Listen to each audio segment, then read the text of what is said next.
ज़िंदगी में हम सबके साथ होता है कि कई बार एक छोटी या बड़ी मुसीबत हम सबका हौसला पस्त करने लगती है, लेकिन एक ऐसे एथलीट से मिलवाता हूँ जिनके पाँव को 3 बार काटा गया और इसके बावजूद पिछले 2-3 साल में इन्होंने जो तरक्की हासिल की, अब ये एशियन गेम्स और ओलंपिक के मेडल की सोच रहे हैं। 2 बार के आप नेशनल चैम्पियन हैं, एक बार नेशनल चैम्पियन है, एक बार सिल्वर जीता है और अब आप वर्ल्ड के लिए, एशियन गेम्स के लिए और ओलंपिक्स के लिए निशाना हाँ तैयारी कर रहे हैं और अच्छी तैयारी चल रही है।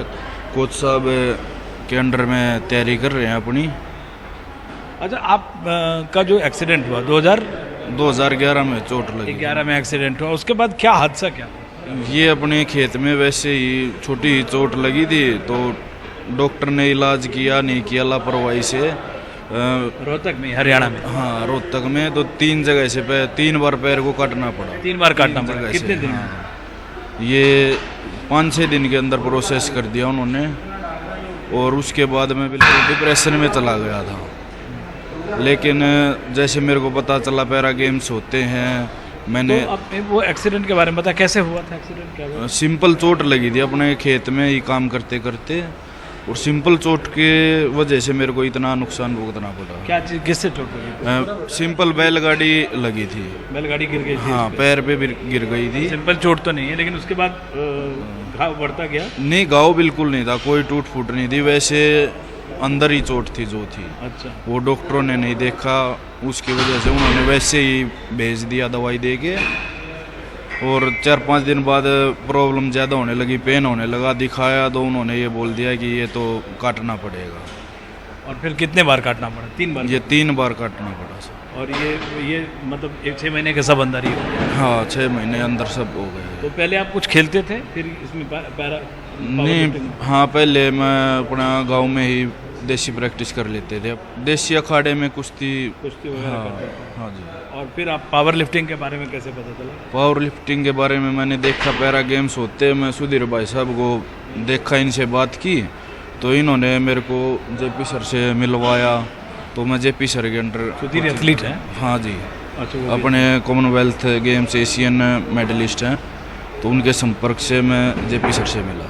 जेपी सर से मिला और फिर 2020 के बाद आपने पावर? 2020 में मेरे को पता चला था, 2020 में ही मैं सर के अंडर में आया था और उसके बाद मैं अपनी अचीवमेंट। तो आपको 2020 के गेम के बाद आपको लगा कि पावर लिफ्टिंग करना? हाँ, 2020 में कोरोना काल में मेरे को पता चला था और 2021 में मैं खेलने गया, वहाँ मेरे को सर मिले और वहीं से फिर आगे जैसे 21 में सिल्वर था तो सर के पास आने के बाद गोल्ड हुआ, आगे इंटरनेशनल में पार्टिसिपेट हुआ, प्रोग्रेस अच्छी हुई मेरी। तो 107 किलोग्राम में आप खेलते हैं अब, और एशियन गेम्स में जितना मेडल मिलता है उतना आप उठाते हैं, कितना उठाते हैं? जी सर, मैं 210 अटेम्प्ट करता हूँ। और 210 पे मेडल मिल जाता है? 210 पे मेडल। तो आपके लिए एशियन गेम्स टारगेट है या? नहीं, मेरे लिए फर्स्ट एशियन फिर ओलंपिक है। ओलंपिक टारगेट है? हाँ जी। तो सर, जेपी सर ये जैसा बता रहे हैं कि सुधीर के थ्रू आपके पास आए और बहुत सारे एथलीट्स, इनमें क्या खूबी है और कैसे, मतलब क्योंकि बहुत कम समय में ये बहुत सारे प्लेयर को देख रहा हूँ जिन्होंने टोक्यो में जो सक्सेस मिला है हमें, उसके बाद आए और काफ़ी।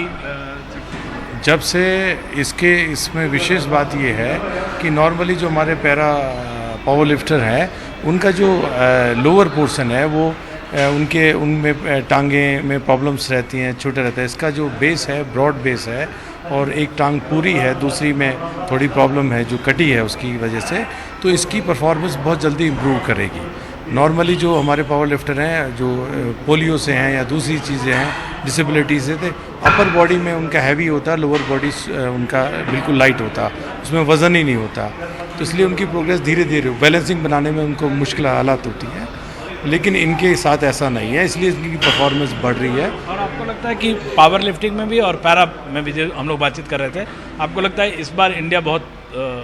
हाँ, मैं आपके माध्यम से सभी देशवासियों को यह आश्वासन देना चाहता हूँ कि जो वर्ल्ड चैम्पियनशिप में हिस्ट्री में जो लास्ट वर्ल्ड चैम्पियनशिप हुई थी, हमारा एक ही मेडल था, इस बार हम 3 से 4 मेडल जीत रहे हैं।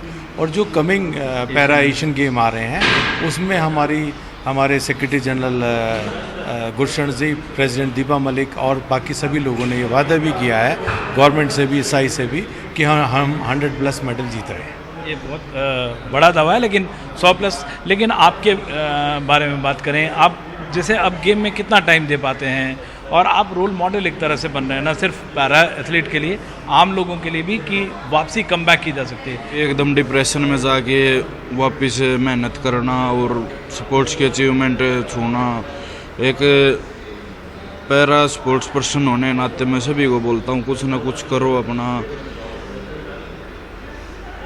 और आप वो दुर्घटना याद करते हैं जब डॉक्टर ने आपको बोला कि कितनी उम्र थी उस समय आपकी? उस समय मैं 16-17 साल का था। और एक बार तो आदमी के मन में आता है, डिप्रेशन में जाता है कि ये क्या हुआ, कल तक तो हट्टा कट्टा खेलता था आदमी और आज एक बेड के सहारे दूसरे आदमी के ऊपर डिपेंड हो गया। एक बार तो डिप्रेशन में मैं 1.5-2 साल तो मैं घर से निकला भी नहीं था, लेकिन आहिस्ता आहिस्ता निकला, पता चला, दुनिया देखी, पैरा के बारे में पता चला, मैं मेरे से भी ज़्यादा डिसेबल लोगों को देखा तो हौसला आया मेरे में। तो अभी आपके गांव में लोग आपको रोल मॉडल के जैसे? हाँ, अभी देखते हैं और आगे अगर इसी में और तैयारी चल रही है, ओलंपिक मेडल आएगा तो दुनिया भी देखेगी कि हाँ 3 बार पैर कटने के बाद यहाँ से यहाँ पहुँचे हैं, तो हम क्यों नहीं कर सकते। और 3 बार पैर कटने के बाद आपको लगता है कि आप ओलंपिक्स और एशियन गेम्स नहीं, हाँ जीतेंगे, बिल्कुल लगता है सर।